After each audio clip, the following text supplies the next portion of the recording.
Premium മൽച്ചന്തേരി ഫാബ്രിക്കിൽ വന്നിട്ടുള്ള designer സ്യൂട്ടാണ് കേട്ടോ ഞാനിപ്പോൾ കാണിക്കാൻ പോകുന്നത്. രണ്ട് നല്ല ഭംഗിയായിട്ടുള്ള പാറ്റേൺ ആണ്. അപ്പോൾ ഞാനിപ്പോൾ ഇട്ടിരിക്കുന്നതാണെങ്കിൽ നല്ലൊരു ഷെയ്ഡിലോട്ടാണ് വന്നിരിക്കുന്നത്. ഒരു ക്രീം ടോണിൽ വന്നിട്ട് അതിലേക്ക് കോൺട്രാസ്റ്റ് ആയിട്ട് പേസ്റ്റൽ ഷെയ്ഡ്സിലുള്ള ത്രെഡ് ഉപയോഗിച്ചിട്ടുള്ള മെഷീൻ എംബ്രോയിഡറി ഡീറ്റെയിലിംഗ് ആണ് വന്നിരിക്കുന്നത്. പല ഡിഫറെൻ്റ് ആയിട്ടുള്ള ഫ്ലവർ പാറ്റേണിലാണ് വന്നിരിക്കുന്നത്. ഇതിലേക്ക് സൈഡിലോട്ട് പാനൽ കട്ട്, മിഡിൽ പാനലിലോട്ടാണ് ഫ്ലോറൽ വർക്ക് വരുന്നത്. പിന്നെ ക്രോഷ്യ ലേസിന്റെ ഡീറ്റെയിലിംഗും വന്നിട്ടുണ്ട്. സ്ലീവിന്റെ എൻഡിലോട്ടും അതേപോലെ തന്നെ സ്കാലപ്പിങ്ങും എംബ്രോയിഡറിയും വരുന്നുണ്ട്. ദുപ്പട്ട പെയർ ചെയ്തിരിക്കുന്നത് മൽച്ചന്തേരിയിൽ തന്നെയാണ്. രണ്ട് സൈഡിലും സ്കാലപ്പും സ്കാറ്റേർഡ് ആയിട്ടുള്ള ചെറിയ ഫ്ലോറൽ ത്രെഡ് വർക്കും ആണ് വരുന്നത്.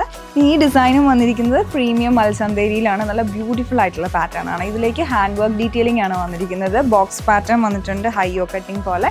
അതിലേക്ക് ഒരു 3D പാറ്റേണിലുള്ള ഹാൻഡ് വർക്ക് ആണ് വരുന്നത്. പിന്നെ ലേസ് ഡീറ്റെയിലിംഗും വന്നിട്ടുണ്ട്. സ്ലീവിന്റെ എൻഡിലോട്ടും 3 ലെയറിലായിട്ടുള്ള ലേസ് പാറ്റേൺ ആണ് വരുന്നത്. അതുപോലെ തന്നെ ഹെം ലൈനും ഫുൾ റൗണ്ട് ആയിട്ട് ലേസ് അറ്റാച്ച് ചെയ്തിട്ടുണ്ട്. പിന്നെ ഇതിന്റെ ദുപ്പട്ട വന്നിരിക്കുന്നത് ഇതുപോലെ സോഫ്റ്റ് ക്രേപ്പ് സിൽക്ക് ഫാബ്രിക്കിലാണ്. അതിലേക്ക് ഫുൾ റൗണ്ട് ആയിട്ട് സ്കാലപ്പിങ്ങും കട്ട് ബീഡിന്റെ വർക്കും പിന്നെ സ്കാറ്റേർഡ് ആയിട്ടുള്ള ചെറിയ മോട്ടീവ്സും കട്ട് ബീഡിന്റെ വർക്കിൽ ചെയ്തെടുത്തിട്ടുണ്ട്.